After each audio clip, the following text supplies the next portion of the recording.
Team पवन अग्रवाल जी हमारे साथ जुड़े हैं। उगता सूरज इनका चुनाव चिन्ह है। समाज सेवा के लिए आए हैं, जो समाज चाहेगा वही होगा।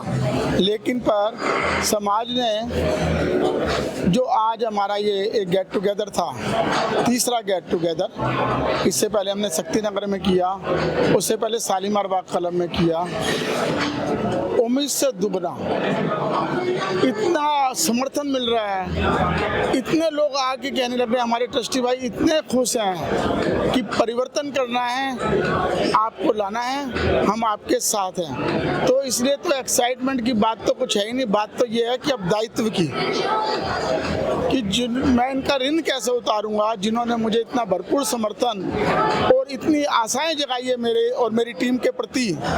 हमें अब काम करना है, जो वायदे किए हैं उन्हें पूरा करना है। सबसे बड़ी बात तो ये समर्थन तो यहाँ पर देखने को मिल रहा है कि बहुत है। ये समर्थन वोट्स में कितना तब्दील होगा, आपको क्या लगता है? देखिए, इसमें कोई शक नहीं है कि जो सब लोग आते हैं या जो सब ट्रस्टी भाई आते हैं, वो कुछ उधर भी जाते हैं, कुछ इधर भी आते हैं। किंतु जो देखने में आ रहा है और जिस तरीके से हमको फ़ोन के ऊपर मालूम पड़ रहा है, इसमें से 80 to 90% ये कन्वर्ट होने वाला है। और ये टोटल जो वोट्स हैं उसका 70 to 75% यहाँ पे मौजूद है। 75% आने लग रहा है। तो आप सोच सकते हैं कि हम बहुत भारी मतों से जीतने जा रहे हैं। और ये हमारे प्रति विश्वास है, हमारे ट्रस्टी भाइयों का, समाज का, हमारे बुजुर्गों का और हमारे जो नायक हैं, जिसके अंदर श्री अरुण बंसल जी, श्री ब्रजमोहन गर्ग जी, श्री नंद किशोर अग्रवाल जी, श्री सुरेंद्र पाल जी,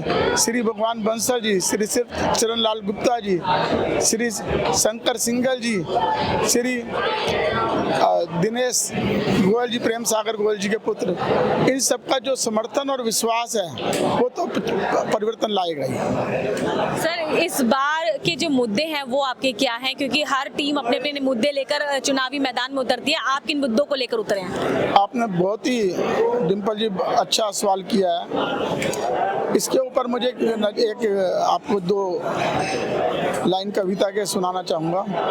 पीर पर्वत सी हुई अब पिघलनी चाहिए, पीर पर्वत सी हुई अब पिघलनी चाहिए, फिर हिमालय से नई गंगा निकलनी चाहिए। केवल मेरा मकसद, केवल हल्ला करना मेरा मकसद नहीं है। आग तेरे दिल में ना सही, मेरे दिल में ना सही, आग जलनी चाहिए। मकसद ये है कि जो हमारा अस्पताल है, जो पीड़ित है, अस्पताल ही पीड़ित है हमारा। पिछले 5 साल में कुछ भी कार्य नहीं हुआ इसमें। उस कार्य को पूर्ण करना है, उस कार्य को जल्दी से जल्दी, 3 साल का समय मिलने जा रहा है, पर अपना हमको इसको 6 महीने 1 साल के अंदर ही इस अवस्था में ला देना है कि हमारे ट्रस्टी भाई इस पे विश्वास करें और ट्रस्टी भाई इसके अंदर आके अपना इलाज करवा सके। इसलिए हमारा सबसे पहला मकसद केवल अस्पताल है। मैंने पिछले दिनों महाराजा अग्रसेन स्कूल का कार्यभार था पिछले 3 साल में मेरे पास। आप स्कूल को जाके देख सकते हैं। स्कूल के अंदर पूरी क्लासें एयर कंडीशन कर दी। बहुत बड़ा कार्य था, बड़ा विरोध था। क्या करते थे कि लो मीडियम क्लास स्कूल है, इसके अंदर यहाँ के बच्चे लो मीडियम लेवल से आते हैं, आप इसको ऐसी मत करो। मैंने कहा नहीं, लो मीडियम आज के लो मीडियम लेवल का भी उतना ही हक है, उनकी टीचर्स का भी हक है। हम नया भारत, नया विकसित भारत लेने जा रहे हैं। इसके अंदर जो पहले आवश्यकताएं थी, जो विलासिताएं थी, वो आवश्यकता बन गई है। 200 किलोवाट का ट्रांसफार्मर था, उसे 600 किलोवाट में कन्वर्ट किया।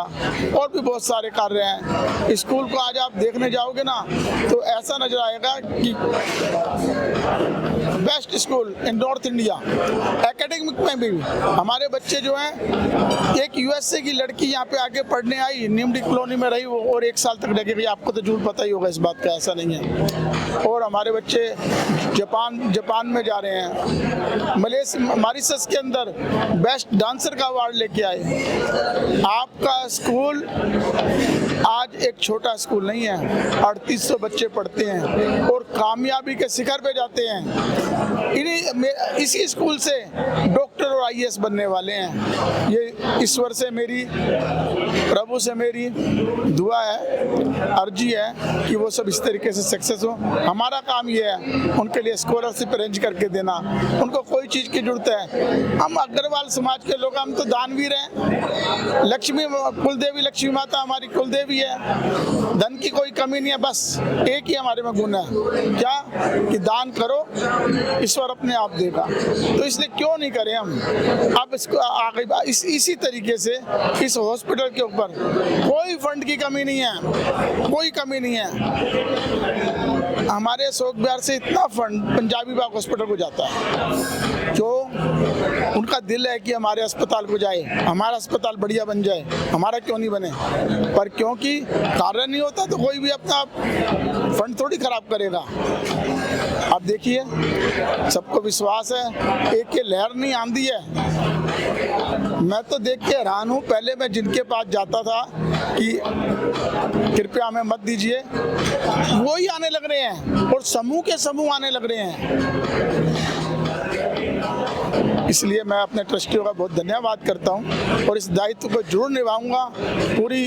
मेरी पूरी टीम, पूरा संगठन पूरी मेहनत करके इस दायित्व को निभाने वाली है। हमारे संविधान के अनुसार 2 टर्म एक सीट पे लड़ने का है, बैठने का है एक पद पे।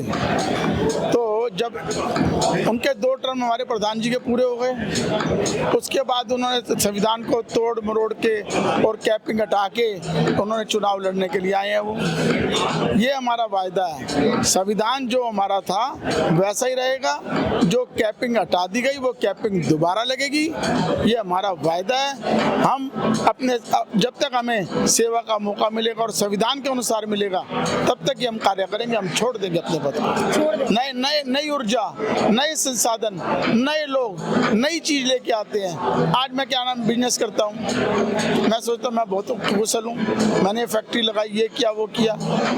जब मेरे बच्चे आएंगे ना, आ रहे हैं ना, तो उसमें आधुनिकता और विकसित भारत वाले कार्यक्रम लेके आ रहे हैं। मैंने 60 साल की उम्र में, आज 5 साल हो गए, मैंने व्यवसाय अपने बच्चों को सौंप दिया और उन्होंने जितनी स्पीड से मैं बढ़ाता, मेरे हिसाब से उससे ज़्यादा आपको लगाम दूसरे को दे देनी चाहिए।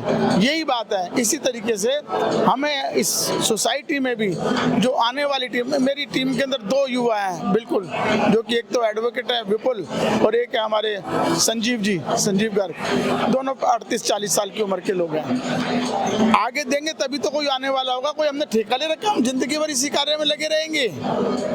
अगर हम संभलवाएंगे नहीं तो कैसे चलेगा। 65 वर्ष की आयु हो गई है, अब तक कभी भी कोई मोह लालसा आई नहीं। अब क्या आएगी, अब क्या आएगी। लक्ष्मी माता की कृपा है, जीवन से संतुष्ट है। अगर अभी हम अगर समाज ने नहीं चाहा और मैं नहीं आया तो भी कोई चिंता नहीं है। बालाजी ने रोकथाम का कार्य मैं देखता हूँ। आपकी कितनी संस्थाएं ऐसी जिनके अंदर मुझे दायित्व दे रखा है। अब मैंने तो मांगा भी नहीं था, गवाह है। जो मीटिंग हुई उसके अंदर बोले आपको चुनाव में आना है, हमारे साथी ने कहा नहीं मेरा मन है, तो बन जा, तो प्रधान लड़ ले, कोई बात नहीं। बाद में उसी ने कहा कौन जी आपको जो है ना संभालना पड़ेगा। मैं कहा संभालूंगा। थोड़ी देर में उसका मना हुआ, बोला नहीं प्रधान तो आप ही लड़ेंगे। सबका चेहरा खिल गया। हमारे बुजुर्गों का जो हमारे हाईकमान है उनका सबका चेहरा खिल गया। भाई ये तो कोई ना कोई तो बात होगी। तो ठीक है, पवन अग्रवाल जी ने बहुत सारी चीजें साझा की हैं, अपने मन की भी बात आपके सामने रखी है और संविधान की भी बात की है, अपने चुनावी मुद्दे भी आपके सामने रखे हैं और विपक्ष के बारे में भी जो चर्चाएं चल रही हैं वो भी आपके साथ साझा की हैं। अब कमान आपके हाथ में है, वोट आपकी है, ताकत आपकी है, उस ताकत का इस्तेमाल करें और सही गलत को देखते हुए वोट डालें। आगामी 2 तारीख का वोट डालने का दिन है। वोट डालकर अग्रवाल वेलफेयर सोसाइटी के जो चुनाव है उसमें अपना बढ़ चढ़कर हिस्सा लें और सही का चुनाव करें। ऐसे तमाम और मुद्दों पर बात करेंगे। बने रहिए क्विक न्यूज के साथ। नमस्कार।